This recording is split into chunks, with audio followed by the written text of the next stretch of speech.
Hey, what's going on, y'all? Today we're gonna do a review and demo of this 2008 Gibson Explorer that I got used from Guitar Center. We're gonna check out its parts and specs, kind of disassemble it, make sure everything is legit, check it over to make sure I want to keep this guitar. Then after that, I'm gonna put it back together, tune it up, and then play it a little bit for you guys. Here it is. It came with its original hardshell case, which I thought was pretty cool. Now, when I saw this listed on Guitar Center's website, the posting had about 2 cell phone quality pictures, so it was pretty hard to know exactly what I was gonna get. But I took a gamble because lately it's been almost impossible to find Explorers that are in decent shape or at a solid price. As you know, with the guitar market nowadays, everybody's pricing their guitars just a lot more expensive than they used to be.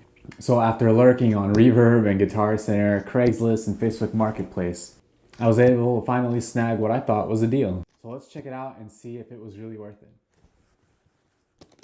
So without further ado, let's go ahead and open the case. Now this case comes with this kind of locking code, and I haven't really dealt with one of these before. I'm gonna have to look it up and see kind of how to program it or whatever. It looks like somebody stuck a little red piece of plastic. I'm not sure what that does. My guess is that it prevents from locking, so we'll see. But here it is. So if you've seen my previous video, I actually unboxed this at Guitar Center, and I was really surprised by the general condition of this guitar. Right off the bat, I noticed that on the body, neck, headstock area, and the fretboard were all in great shape. There's barely a scratch on this thing, and from being a guitar that's 13 years old, and especially with this nitro finish that is pretty susceptible to being damaged, I thought this guitar was in great shape. The second thing that really stood out to me about this guitar was this lovely dark rosewood fretboard.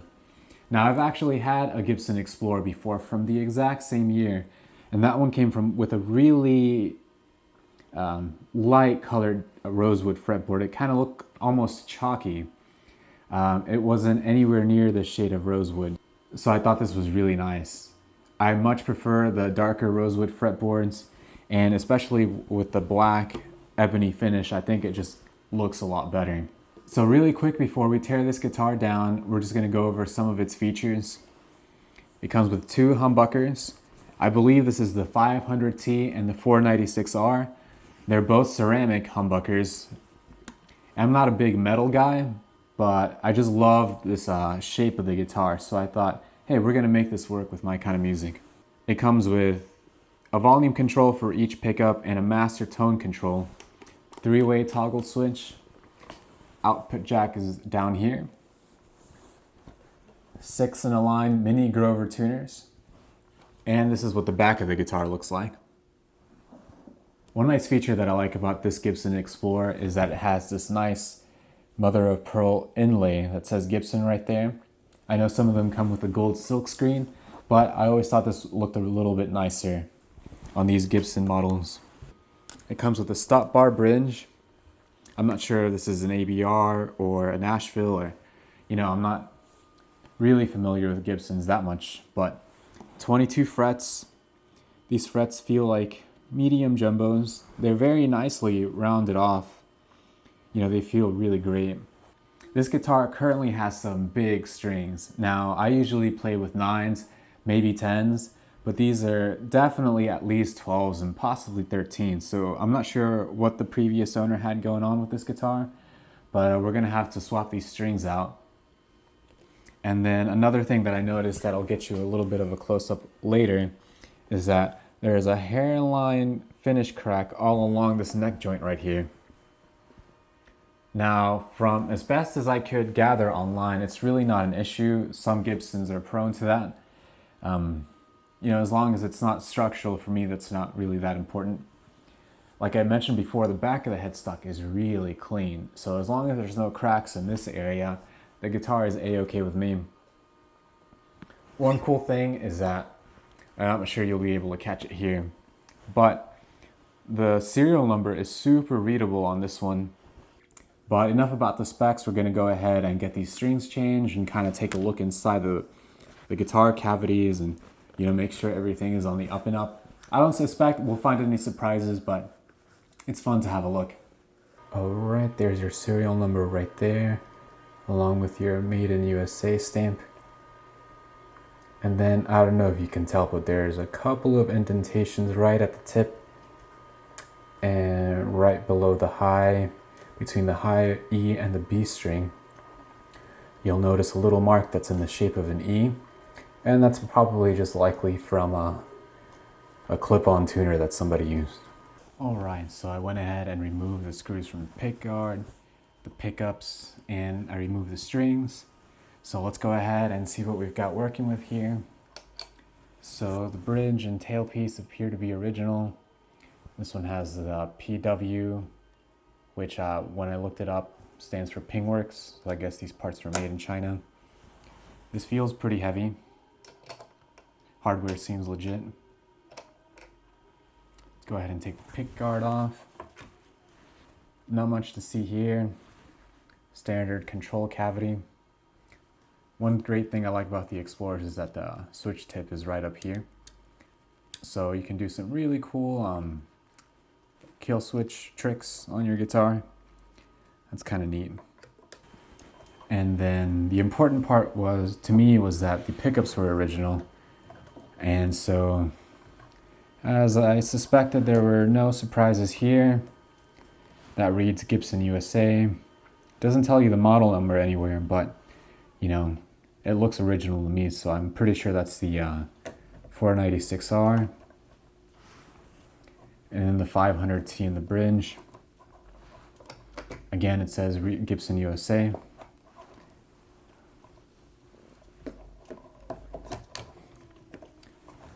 One neat thing about these Explorers is that they have this, what they call the long neck tenon. Now, the Les Paul guys are always obsessed about having one of these, where it's kind of amusing because I never really hear the Explorer fans talk about it much, but almost all the Explorers have it, I believe. Here we'll take a look at our control cover. All the pots are branded Gibson. Didn't really suspect to find anything there either. Looks like they did a really neat job. I don't know if I mentioned it earlier in the video, but I've actually had a Gibson Explorer before, and it was nowhere near in this shape, in this great of a shape, despite being from the same year. So far so good. I feel like I've really lucked out. And before I reassemble the guitar, just a quick look at the truss rod cavity. Looks to be in great shape. It's the right style Gibson nut. So again, so far so good. Nut appears to be original too, as you can still see the finish on both edges right there.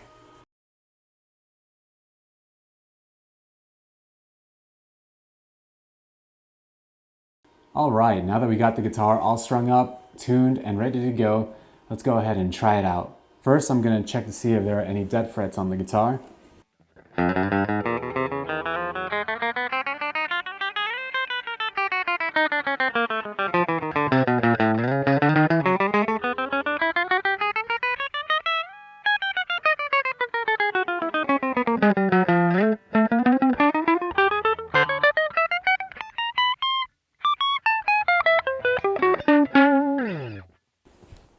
Awesome, there are no dead frets. There's a little bit of a slight buzzing around some of the strings, but it's not a big deal because I kind of expected that the guitar needed a setup whenever I got it.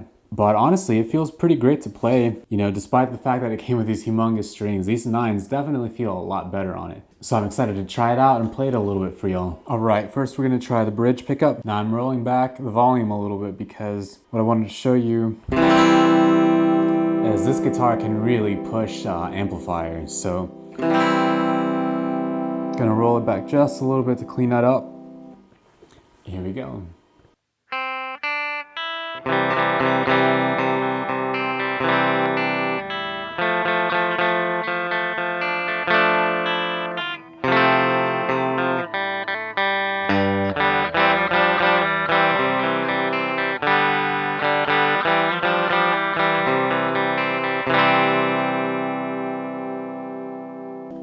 Now we're gonna go over to our neck pickup, and this is what that sounds like.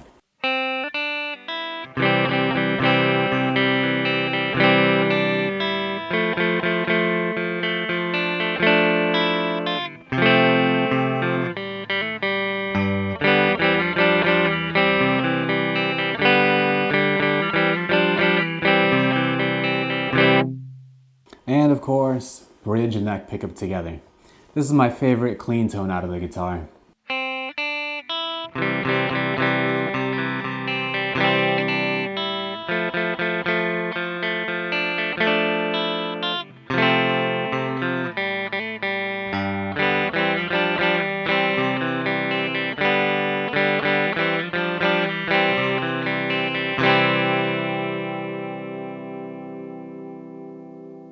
I love how resonant it is, just like any chord that you play on it.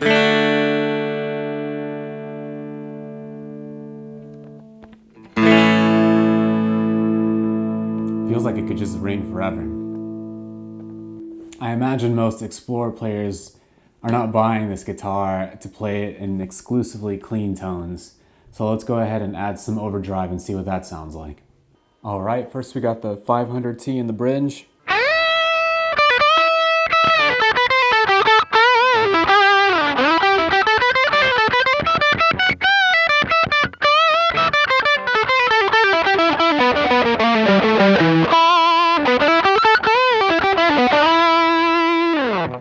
Now we got the 496R in the neck, volume up all the way.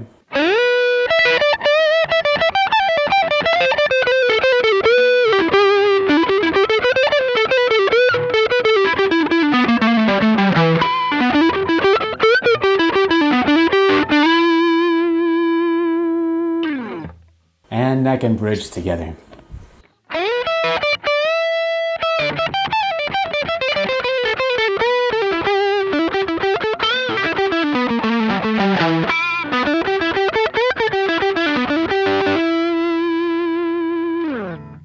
Let's go ahead and try some rhythm sounds. All right, first up we got the bridge.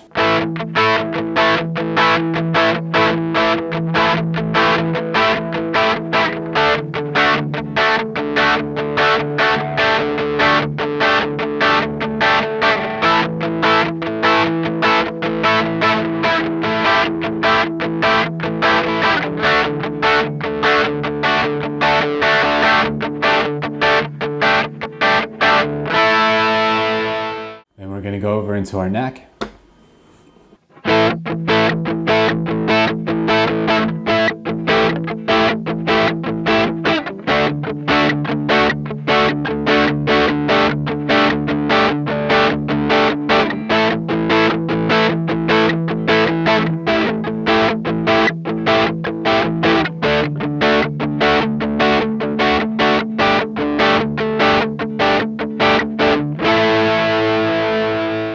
Neck and bridge together.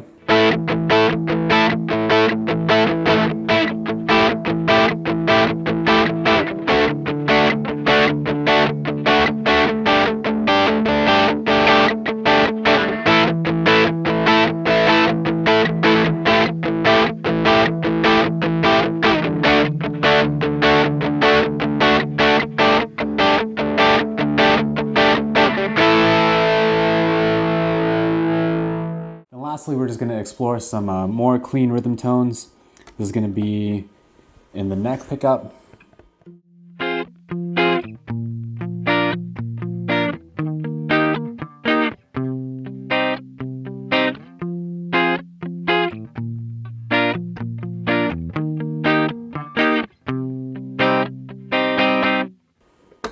Bridge.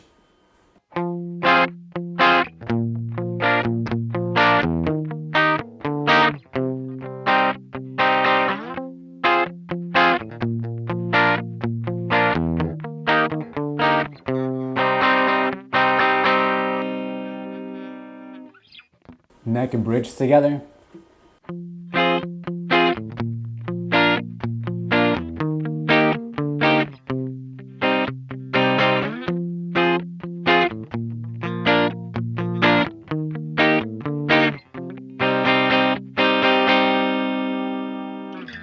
All right, Alright, so after checking it out and restringing it, I absolutely think I got a killer deal on this guitar. Guitar Center used, sometimes I hear horror stories that people buy a guitar and then it turns out it's kind of crummy. Well, this definitely wasn't the case. My expectations were beyond exceeded. The guitar is in great condition. It came with its hard shell case. As far as I can tell, everything is all original on it. And the most important of all, it plays and sounds great in my opinion. I love the wider spacing of this fingerboard. A lot of these Gibsons have that 43 millimeter nut width, and for me that just kind of makes it a lot easier to do chords. Lead work is just like great on this guitar, especially now that I switched it over to 9s. So this is definitely a keeper, and I hope you enjoyed watching this video. Thank you so much for tuning in, and we'll catch you next time.